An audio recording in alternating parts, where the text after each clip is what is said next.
Today we are going to discuss about the development of arterial system. Here we can appreciate this is aortic sac, which is the distal part of truncus arteriosus, right?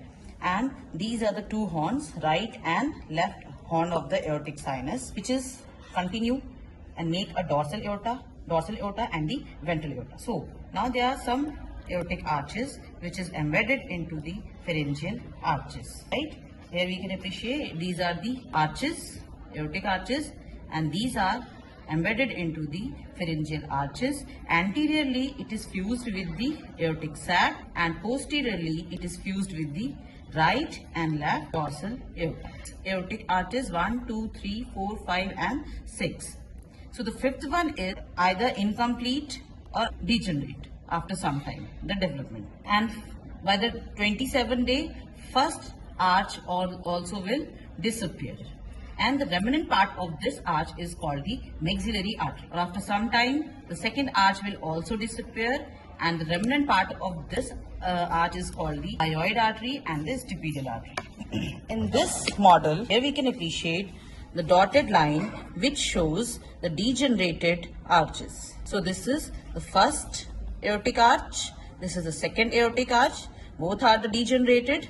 This is the fifth aortic arch which is also degenerated. The remnant part of this degenerated part is called the maxillary artery, and this degenerated part, second degenerated part, is called the hyoid artery and the stapedial artery. Okay, now we have only 3 aortic arches.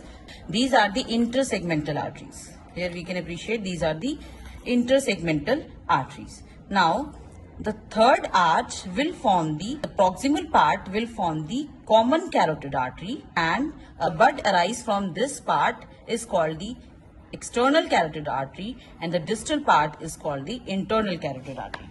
In this model we can appreciate this is the common carotid artery. That bud which arises from the common carotid artery is called the external carotid artery, and the distal part is called the internal carotid artery, right? Okay.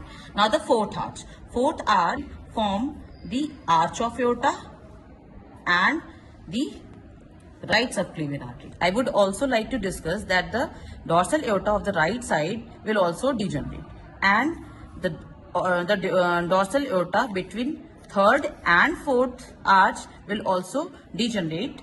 So this dorsal aorta is called the ductus caroticus. This aorta, this one. Here we can appreciate it is also called the ductus caroticus. Okay.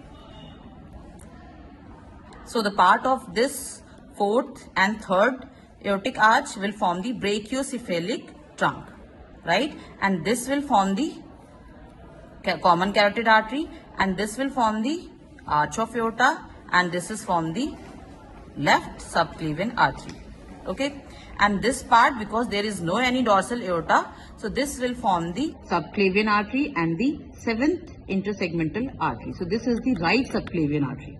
Okay, 6 aortic arch arise from the posterior part of the aortic sinus, right? And so it will form the pulmonary trunk. So the spiral septum will divide this aortic sinus anterior and posterior part. The anterior part will form the aorta and the posterior part will form the pulmonary trunk. Here we can appreciate the artery arises from this pulmonary trunk towards the lungs bud. So it will supply the lungs. Now the remaining part will form the dorsal aorta, and there is a connection between the pulmonary artery, pulmonary trunk and the dorsal aorta. So this connection is called the ductus arteriosus. So the vagus nerve will make a loop around the ductus arteriosus on left side.